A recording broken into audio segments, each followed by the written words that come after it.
Bueno, pues antes de nada, muchísimas gracias a todos, buenos días y buenos días también a los compañeros de la prensa que están con nosotros. En un primer lugar, contar simplemente las medidas de higiene y de sanitarias que tenemos que contar en este acto. A todas las personas que estamos vamos a llevar mascarilla, el público también lo tiene que hacer y mantener al menos una distancia de 1,5 metros entre cada uno de los comparecientes. En segundo lugar, también tenemos gel hidroalcohólico para aquellas personas que al terminar el acto quieran hacer alguna pregunta y demás y tal, puedan utilizar el micrófono si lo desean y por lo tanto pues podamos respetar las medidas de higiene que así marcan las autoridades. Dicho eso, desde Nación Andaluza un auténtico placer el poder estar hoy aquí conmemorando los 500 años, el 5º aniversario, como el 5º centenario de uno de los hechos históricos más importantes que ha habido en Andalucía y concretamente la primera rebelión popular en la España moderna, que tantas veces ha sido sistemáticamente ocultado por los intereses extraños y extranjeros a Andalucía. Antes de dar un relato cierto y veraz sobre lo que aquello ocurrió, sí nos gustaría que por un momento pues todas las personas que nos puedan escuchar a través de las redes, incluso aquí presencialmente, podamos ponernos en situación de cómo era la Sevilla y la Andalucía del 1521, del 8 de mayo del 1521. Sevilla en aquellos años ya era para un escritor famoso sevillano como Fernando Herrera, llamado el Divino. Sevilla no era una ciudad, era una orbe. Sevilla era el centro neurálgico de lo que se ha llamado por los historiadores la primera globalización. Sevilla en aquellos momentos, para que nos hagamos una idea, contaba con cerca de 150.000 habitantes. Era la tercera ciudad o segunda ciudad de Europa, después de París y Nápoles, más grande. Pero podríamos preguntarnos todos cómo era posible que una Sevilla del 1521 pudiera tener estas dimensiones. Algunos se preguntarán que eso sería posible porque escasamente unos años antes, en el 1492, se había descubierto América. Yo creo que todas las personas que puedan estar escuchando caerán en la cuenta que una ciudad de esas dimensiones no se construyó ni muchísimo menos en 20 años. Para entender esa ciudad del 1521 hay que remontarse pues 400 años más atrás. En la época almohade, los almohades construyeron la ciudad más grande de Europa 400 años antes. Ya en el 1200, cuando se construye la Girarda, se amplía el recinto amurallado. Sevilla, Hispali, la capital de Al-Ándalus, como queramos denominarla, pero la ciudad de la que estamos, en la que hoy vivimos, era en aquel momento la que tenía el recinto amurallado más extenso de Europa, de su época. Contaba con la torre más alta, contaba con el puerto fluvial más importante de toda Europa, contaba en aquel momento con una industria manufacturera que era la más importante de Europa y contaba sobre todo, ¿vale?, con unos recursos que hicieron posible precisamente la construcción de esa ciudad hace 400 años antes del motín del Perdón Verde. Cuando llegamos al 1521, realmente esa ciudad ya estaba construida, pero se producen una serie de momentos históricos para entender lo que es la revuelta del 1521, la primera revuelta popular, la primera revuelta del pueblo andaluz contra la opresión de la corona de Castilla. Y lo debemos de entender por 4 pasos fundamentales que se dan previos a esa rebelión. En primer lugar, la destrucción de la industria manufacturera que existía en la ciudad. Esa industria se traslada por orden de la corona, ¿vale?, a la importación de productos ya manufacturados de Flandes, con lo cual el tejido productivo de la ciudad de Hispali, de la ciudad de Sevilla en el 1521 está auténticamente en decadencia precisamente por esa decisión de la corona de Castilla.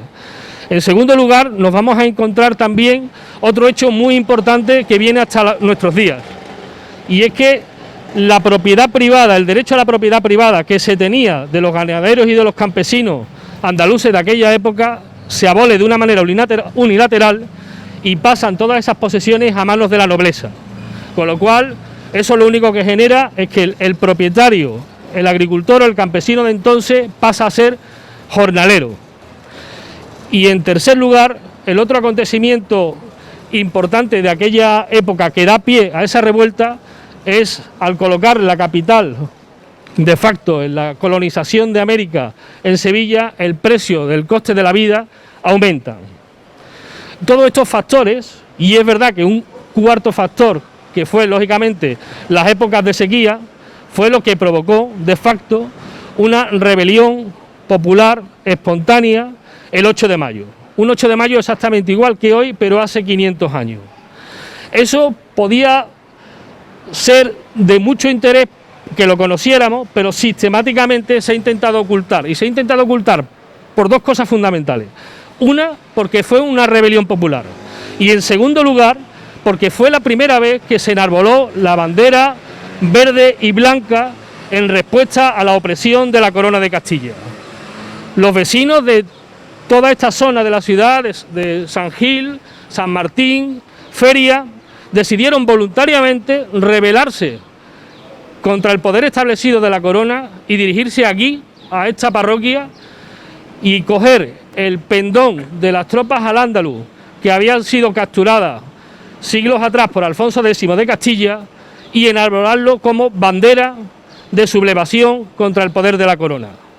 Este hecho, que sistemáticamente ha sido ocultado y sistemáticamente se ha intentado que nunca sea valorado, es precisamente lo que tiene ese hecho tan significativo de hace ahora mismo 500 años. Hoy, sinceramente, leyendo un periódico local de Sevilla de bastante importancia, podía confirmar esto que estamos diciendo. Podíamos confirmar precisamente cómo se falsean los hechos históricos. Hoy, precisamente en ese diario, algunos supuestos historiadores ponen en duda hasta la existencia del pendón como la propia existencia de la revuelta, de la rebelión, con el argumento falaz y mentiroso de que el pendón nunca estuvo aquí y, en segundo lugar, que si estuvo, se quemó en 1936. Bueno, no vamos a contestar a eso solamente por contestar, sino con datos. Hay multitud de publicaciones, todas ellas anteriores al 2016 y al 2017, donde en esa torre aparece colgado el pendón todos los 1 de noviembre en la celebración de Todos los Santos. Es decir, el pendón verde existe, el pendón verde estaba aquí y el pendón verde es la reivindicación primera del pueblo andaluz contra la presión de la Corona de Castilla. Bien, volviendo a los hechos históricos, no solamente que están demostrados tanto por Manuel Chávez Rey, historiador, como el notario famoso del Moral de Bujalance, o el propio Joaquín Guichot, que reconocen que fue la primera revuelta y la más importante en la Edad Moderna en España. ¿Contra qué? Pues contra lo que siempre hemos venido defendiendo. En aquellos años, 1521, pasó exactamente lo mismo que 500 años después. La Corona de Castilla se sirvió de los recursos humanos y materiales que había en Andalucía, se sirvió para ponerlos al servicio de una expansión en América, sin tener en cuenta nunca y para nada lo que eran los intereses y las necesidades de los andaluces que lo estaban acogiendo. En fin, una vez más, y desgraciadamente son 500 años intentando ocultar este hecho. Nosotros hoy estamos aquí para decir que no solamente este año hemos venido, vamos a seguir viniendo y hemos estado viniendo en los últimos 30, precisamente para que la memoria histórica de Andalucía, esa memoria histórica que ya Blas Infante en el Ideal Andaluz decía que había una continuidad histórica del pueblo andaluz que estaba siendo falseada y ocultada sistemáticamente, para que eso desgraciadamente no ocurra más y demos luz, demos visibilidad a una historia de un pueblo como el nuestro, del cual tenemos que estar orgullosos. Y para terminar, el relato fehaciente de aquellos hechos que comienzan el día 8 con esa rebelión popular, después desencadenan el día 9 en un asalto a la cárcel de la ciudad y una liberación de los presos de la misma, un asalto también a los almacenes de trigo, un asalto a lo que entendíamos que era el ayuntamiento, el cabildo de entonces. Y lógicamente, ¿cómo acabó esto? Pues acabó el día 10 con las tropas de Castilla entrando en estos barrios, entrando seguida o siguiendo al pendón real de la conquista de la ciudad y ajusticiando a todos los cabecillas y personas que se encontraban a su alrededor. Así, desgraciadamente, se acabó con una rebelión que fue espontánea y fruto, sobre todo, de una cosa que nunca debemos de perder como pueblo. A aquellos andaluces hace 500 años no era un problema de carestía de vida solamente, o un problema de pan solamente, era un problema de que les habían quitado la dignidad. Le habían quitado la dignidad porque los que trabajaban en las manufacturas se tuvieron que quedar en la calle, porque se pasaron a importar los productos de Flandes. Los que eran campesinos y agricultores se vieron privados de lo que eran sus propiedades, la tierra y su ganado, para pertenecer y dárselos a la nobleza. En definitiva, no había un futuro más allá que el depender del que te estaba conquistando. Eso es un ataque a la dignidad de aquel pueblo, y fue ese ataque de dignidad lo que hizo precisamente que aquellos andaluces y andaluzas de hace 500 años se rebelaran. Yo, sin más, le voy a dar la palabra ahora a Manuel Estrada, que es nuestro portavoz de la Asamblea de Nación Andaluza en Sevilla, y que creo que va a ser mucho más acertado que yo en una exposición política después de estos hechos históricos que yo creo que a todos nos tienen que hacer reflexionar. Sí, Manuel, cuando quiera. Hola, buenos días.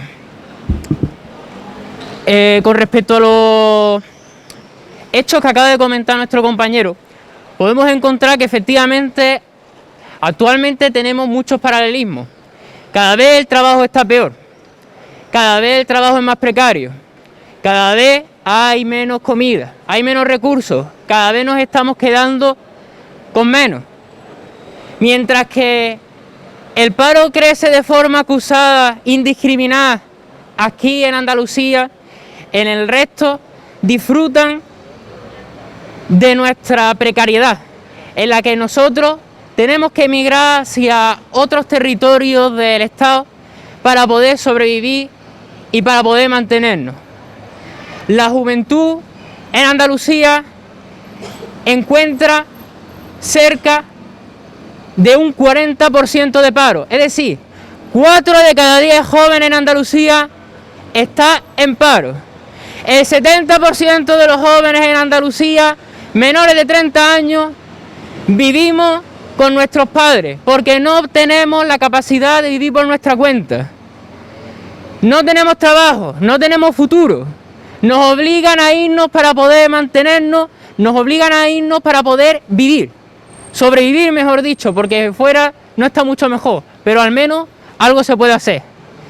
Encontramos ciertos paralelismos con aquella Sevilla del 1521, evidentemente salvando las distancias de la época.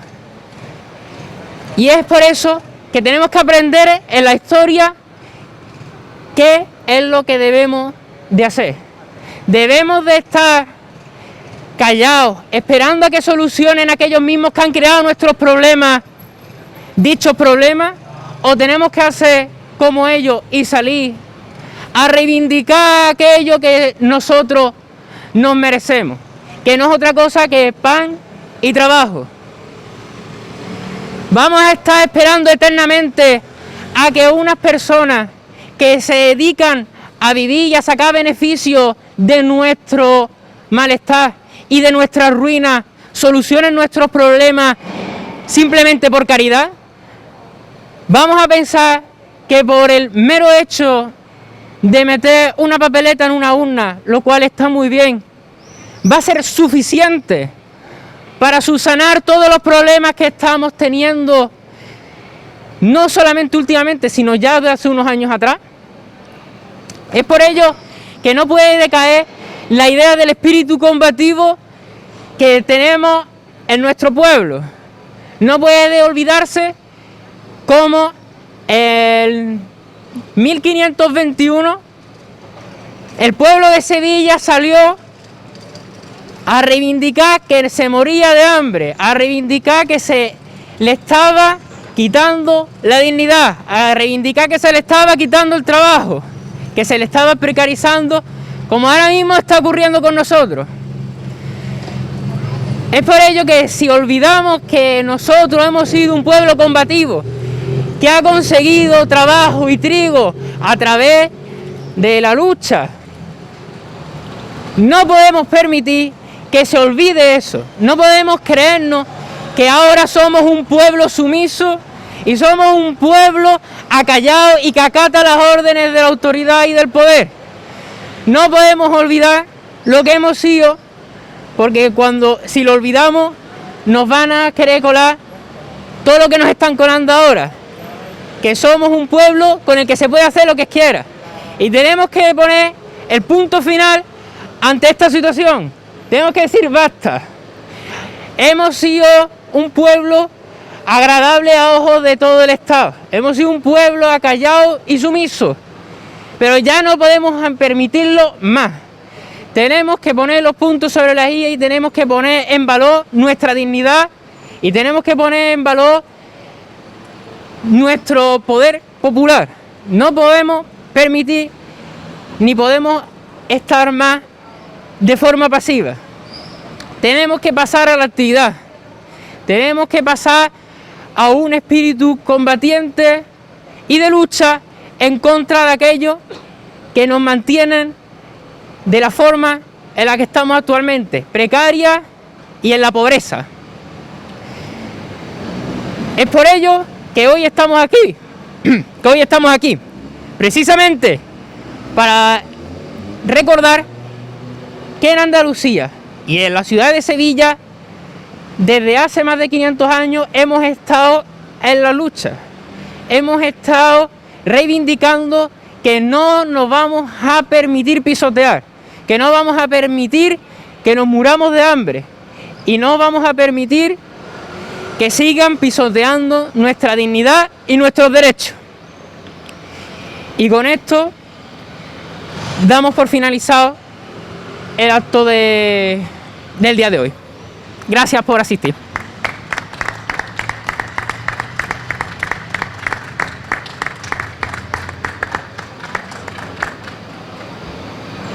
Ahora sí, tanto el representante de los medios como algún ciudadano quiere hacer alguna pregunta, estamos a su disposición. ¿Por qué se cambia el comercio con la importación del plan? Mira, la decisión política, el cómo se toma lo desconozco. Lo que nos imaginamos cómo se toma es por lo siguiente, es decir, en el momento que se descubre América, la nobleza, en este caso, que trae la corte de los reyes a través del descubrimiento, sobre todo cuando llega ya Carlos I, claro, a él siempre tengamos en cuenta que estamos hablando de reyes que estaban reinando aquí y en Alemania. Entonces, el tema de Flandes era una cuestión meramente del negocio que la propia corte del rey tenía, es decir, le interesaba más comerciar con los productos de Flandes y esos son los que se exportan a América que la producción aquí en Andalucía y concretamente en Sevilla, que era la industria más importante. Entonces lo que se hace así, a Sevilla llegan las mejores telas de toda Europa en aquel momento, pero es que ninguna se queda aquí y ninguna era producida aquí, todas directamente pasan a América, ¿vale? Y aquí, ¿qué es lo que se hace? Pues desmantelar el tema de toda la industria de la seda que había en Sevilla, simplemente por una cuestión de que la gente que viene con la corte de Carlos I, pues sus intereses, en este caso eran los intereses de los comerciantes de Flandes, vamos, de lo que es actualmente Holanda, ¿no?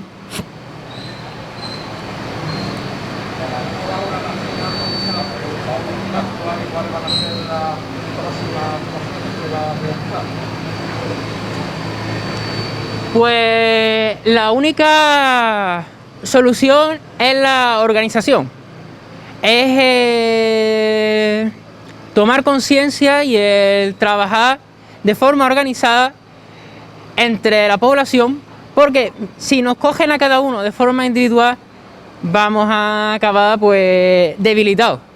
Lo que nosotros proponemos es un espacio en el que se pueda organizar la población y que pueda reivindicar sus derechos de aquí a un futuro.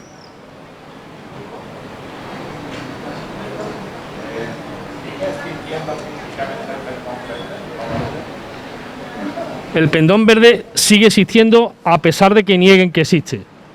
Y ya te digo, las últimas pruebas documentales, ¿vale? Son del 2016-2017, que lo podéis, entre comillas, hay varias publicaciones por ahí en internet, que las fotografías son de aquel año, que fue el último que se colocó. Después, misteriosamente, ha desaparecido de la capilla aquí bautismal, de lo que es la Hermandad de los Javieres. Pero yo sí te podría decir que de buena fuente que eso existe, y de buenas fuentes actuales de aquí de la parroquia, y que desde luego haremos que nuevamente esté donde tiene que estar. Primero, para que se pueda ver y sea el signo de que efectivamente existió la revuelta, y ya veremos a partir de ahí, si eso no ocurre, qué otras acciones hacemos. No podría decirlo.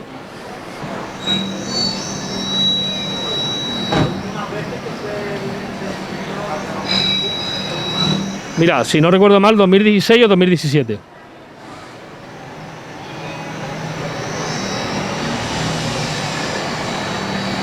¿Alguna pregunta más? Pues nada, ¡viva Andalucía Libre! ¡Viva! Viva la República Andaluza de Trabajadores y Trabajadores. ¡Viva!